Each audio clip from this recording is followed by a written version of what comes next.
So today we're going to talk about conversion tracking and how it can help your business grow. So there's a few different kinds of conversion tracking. There's conversions with Google Analytics and Google Ads, and then there's analytics with Facebook Pixel and Facebook Ads.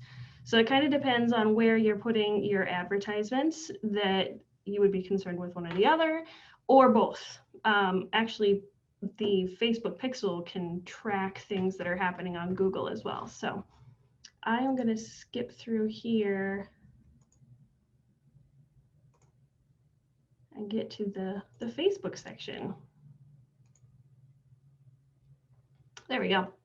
Okay, so the Facebook Pixel is a code that you can place on your website.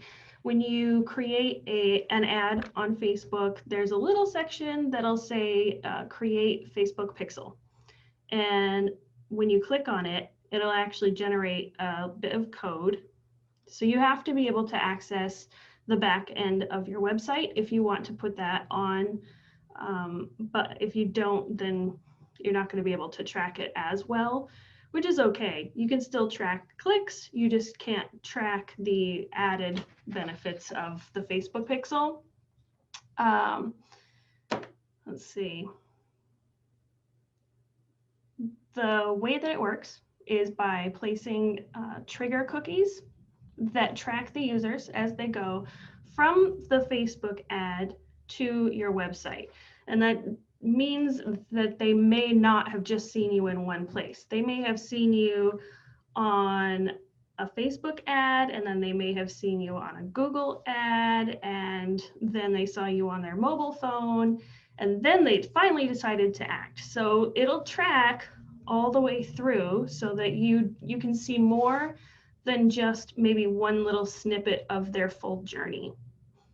And it's important to track them because you want to be able to get the best return on investment for your ad spending.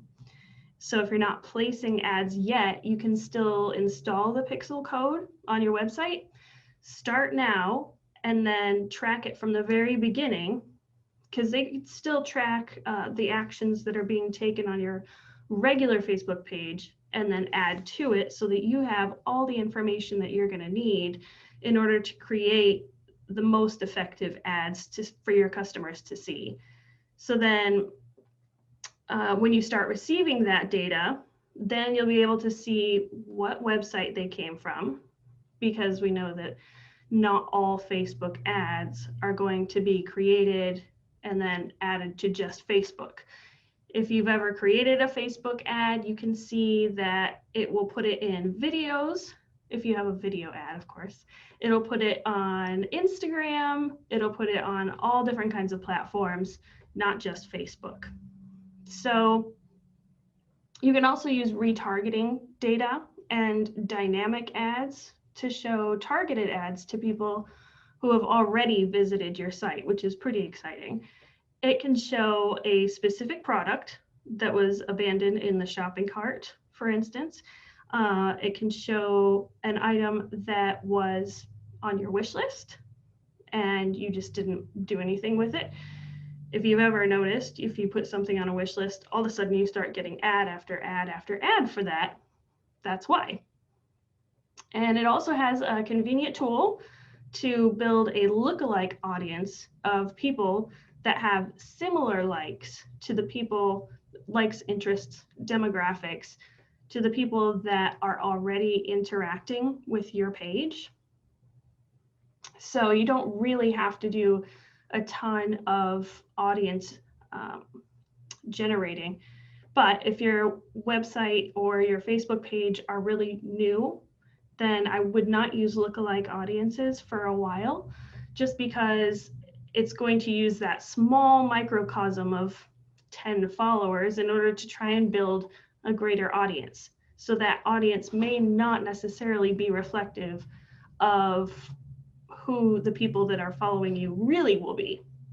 So without the Facebook Pixel, the only conversion that you can track is links, like I said, but with the Pixel, you can track more specific interactions like purchases, newsletter signups, There's actually 17 standard events that you can create, and an event means anything that the person takes action on. So the signing up for a newsletter would be considered an event.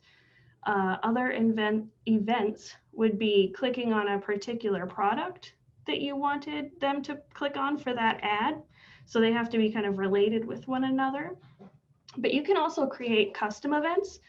It's just a little bit more involved. Usually the 17 that it gives you are pretty easy, and they're broad enough that really anybody could use them. So I will take some questions on the Facebook Pixel if anybody has a question on that one. Where do you want me to go? Okay. Debbie's here, by the way. There she is. So I'm going to actually take the presentation back to the beginning so that she can start her section. We'll go back to the welcome. And then Debbie, you'll just click on this one to go forward. Okay? Okay. All right. Thank you.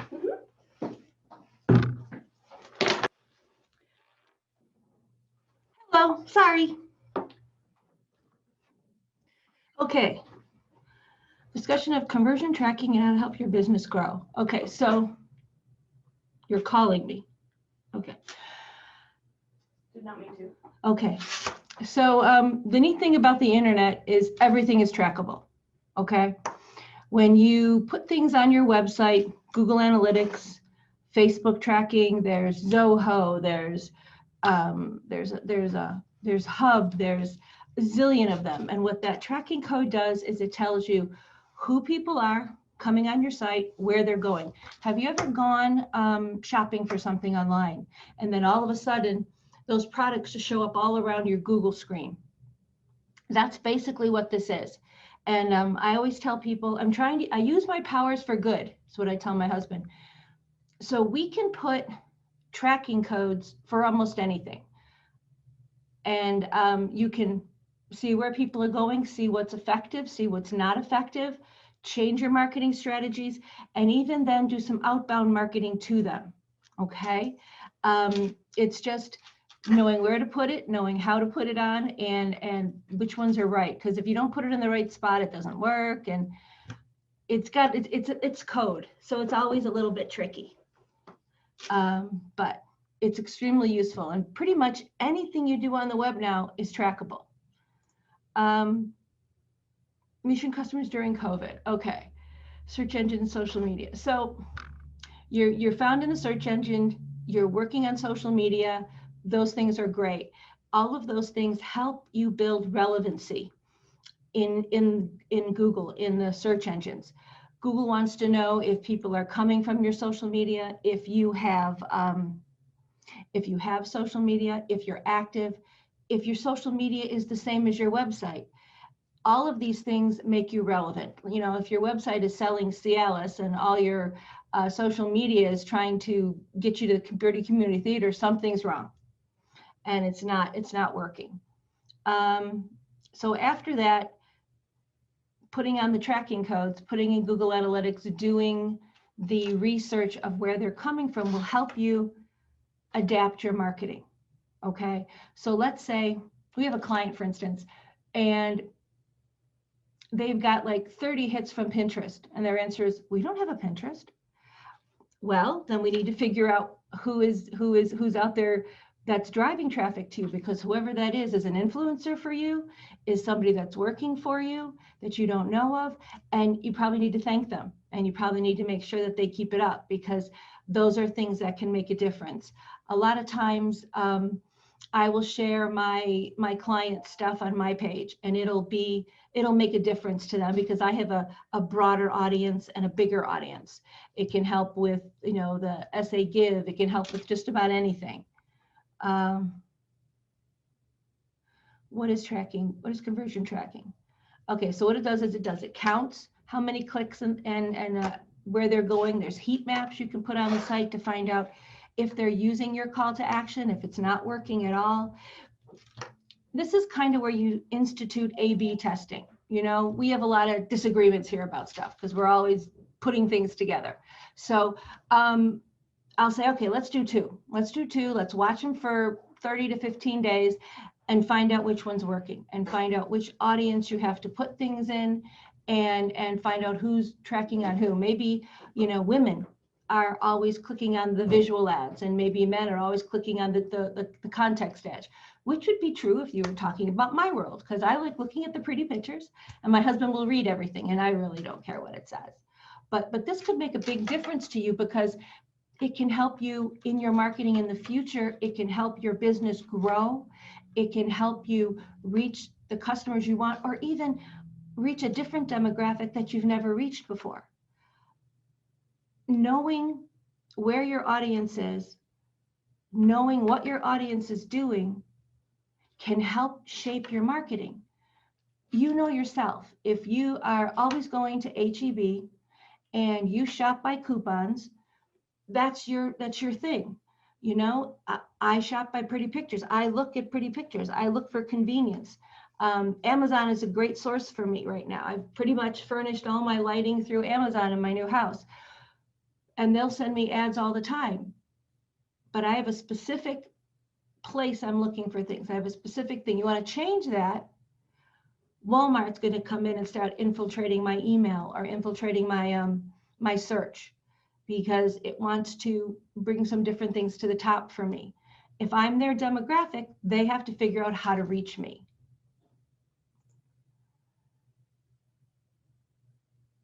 Okay, how does it help grow your business? I kind of just told you, but when you optimize an ad and it gets really good visibility, now you need to look at performance. Is that ad, and just about everything you do, social media posts, emails, they're really a form of advertising, okay? It really tells a story. And you have to make sure that when you put them out, that you put them out at the time your audience is opening them. Look at your email campaign. When are things being opened? By whom are they being opened? Is that the audience you want? Are you sending your emails out? Maybe you're only getting a 15% rate. Try a different time. Look at there should be, the program that you run should tell you on average when is a good time for different markets to read it. And again, here's where the A/B testing comes in. Send one email one week in the morning, send one in the afternoon, send one on a Friday, send one on a Wednesday. All of this is research, development, and results. You're looking for a return on investment, ROI. If nothing you're doing is proving a return on investment, if you don't know if you're getting a return on investment, you need to work on that. We need to help you put these things in place, because you can laser target your ads. You can target your emails. You can target your website to do just about what you want. It just has to be fine-tuned, changing keywords, and looking at the performance of it. I'm hoping this makes any sense, because you guys can ask any questions you want to. Raise your hand, whatever. Website conversions, Google Analytics, and ads. Okay, when you build a website, first thing you do is put Google Analytics on it. First thing Google Analytics will do is start giving you information on how people are coming, where they're coming from, where they're going. Based on that, you start adding Google Ads. Google Ads has a different tracking code. And if you really want to be effective, you need to make a landing page. So let's say I am working for the Bernie Community Theater. Christine, you're going to get a great talk today. So I'm working for the Bernie Community Theater. I want to know if people are clicking on my emails and going to buy tickets. So I would create a landing page for that show, which takes them to the reservations, because then what I can watch is how many clicks go to that page. The email will tell you how many people opened it. The page will tell you how many people got to the page. And from that page, you'll know if they went to the reservations, because you'll know they exited on that page and went there. And the more information you have, the better you know if your things are working, okay? And you'll also know who's visiting your site, because with that will give you demographics, sex, age, And sometimes it'll tell you income depending upon, again, Google Analytics can be fine-tuned. You can do micro audiences, you can do location testing, but it has to be fine-tuned. There's an overall Google Analytics, which we give most of the clients that do SEO with us, but then there's a fine-tuning that can really help you get a better rate. Facebook conversions and pixels. Okay, I think she talked about this, but what it is that your ads, again, there's a pixel. Now, you're playing the odds here. So every piece of code you put in your website slows it down.